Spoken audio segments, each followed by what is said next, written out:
Hey everyone, Mike here. I am in Derry, Maine tonight, the happiest city in the country where everyone gets along harmoniously and there's not a single child disappearance or murderous clown in sight. Today we're going to talk to some of the residents and get very excited exploring some of the stores, all here in Derry. So without further ado, welcome to Derry.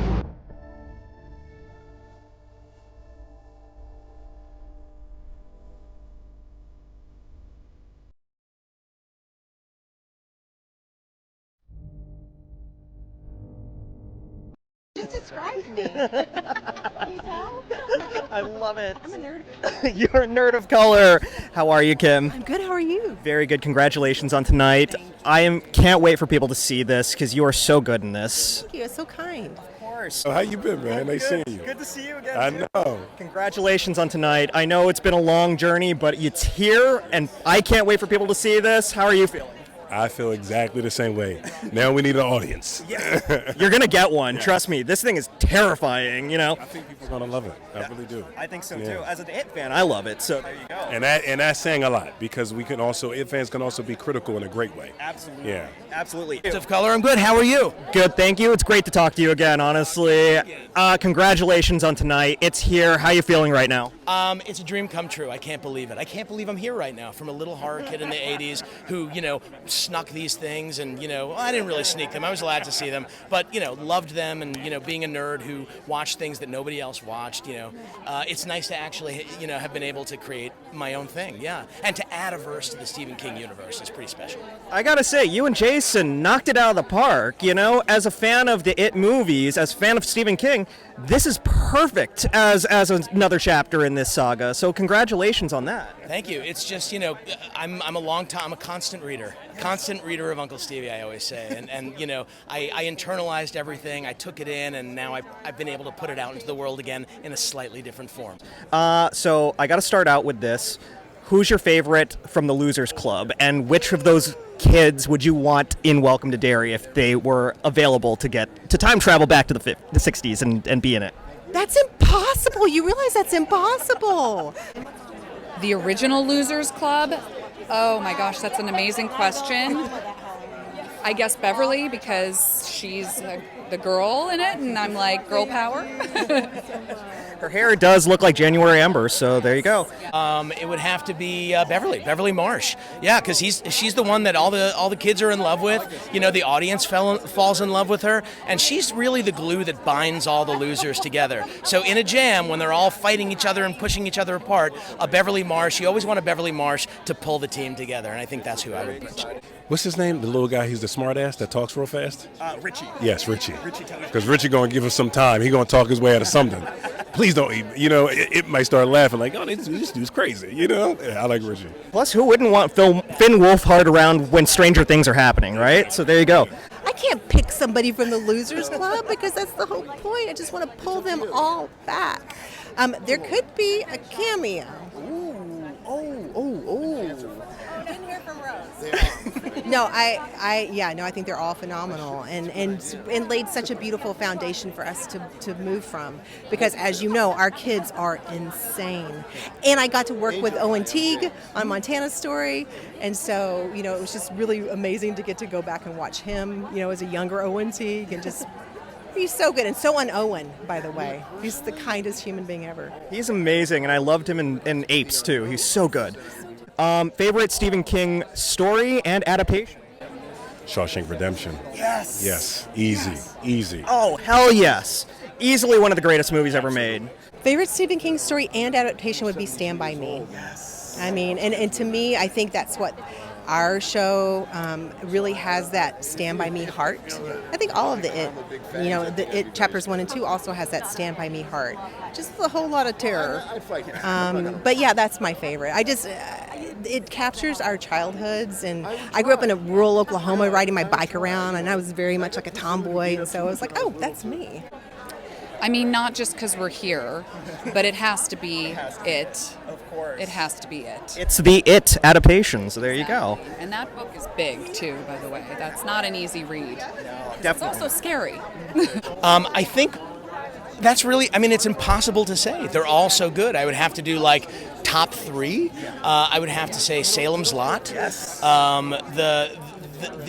everyone says The Stand. It's not The Stand for me. I love The Stand, but I think it would have to be the Dark Tower series.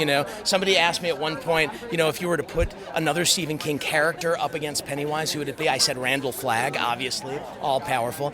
So the Dark Tower is another one, and I would also have to say, what would I do? My God, It. That's it. I mean, it is the OG. I love it so much. Dark Tower is screaming for an amazing television show adaptation. If given the opportunity, would you and Jason team up to do something like that? I mean, I would love it, but apparently Mike Flanagan is making it already. So, I mean, he's a genius. He makes so many great Stephen King adaptations. I'll just be a happy guy in the audience getting to watch what he's done with it. So, yeah. I think you guys would crush it too, honestly. I love Mike so much. I would like to do another Stephen King adaptation. That would be a dream come true, and I have things in mind, so we'll see. In some ways, Derry's almost like a microcosm of America. It is a city ravaged by fear, by division, by racism at times. And at the end of it all, though, love and friendship can persist. So what is the big takeaway that America can get from all of the Derry stories? I really hope that, and I really have a lot of hope that there's so little that we can agree on right now, so little that we can even just sit down and enjoy at the same time. And so I would love for America to sit down. It's Halloween, sit down and watch this story week by week. It is terrifying, but there's such a good heart behind it, and it does have that gift of helping us face our fears, and that we're stronger when we're doing it together.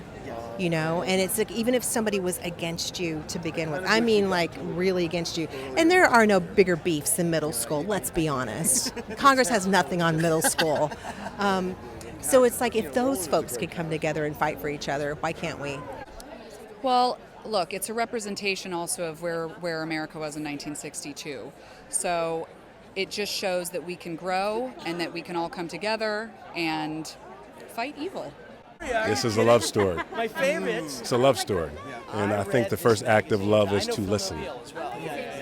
And I think sometimes in Derry, because there's so many extreme things happening, adults and kids have to listen to each other.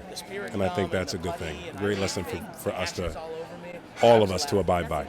That the power of unity, the power of unified belief, binds us all together, and we're not powerless in the face of, great evil all around us. We are, maybe as individuals, we can be picked off as individuals as they are, as it tries to separate you and pick you off as individuals. But in coming together, in finding unity and finding common ground, you can defeat anything. You are no stranger to Daredevil, to Marvel, and Daredevil is the man without fear. If you put your character and Daredevil in Derry, is Pennywise going down? We're going to get our ass kicked. It's going to get real. Because now Pennywise can turn into Daredevil, and he's going to whip his ass doing the same things that he does. It's going to be like, what are we doing? Don't bring nobody else. This dude going to know like martial art, know the man. Well, at least you guys are going down together.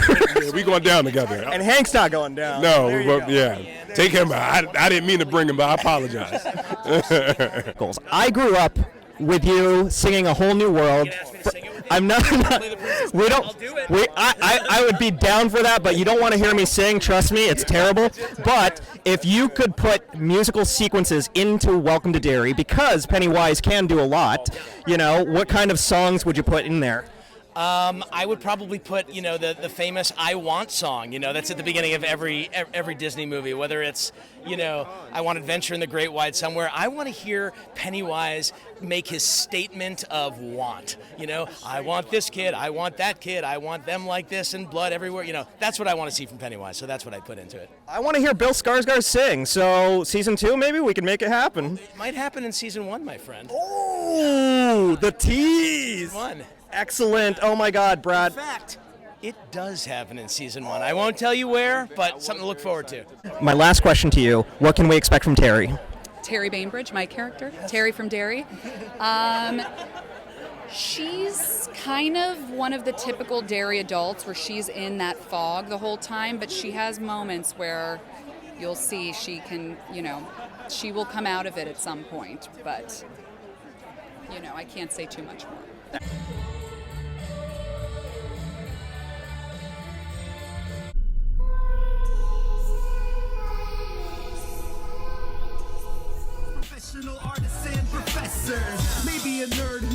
just like you, talking about the things that you like too. So I invite you to the NOC. In full color, you see me. The hard knock life. Comics, movies,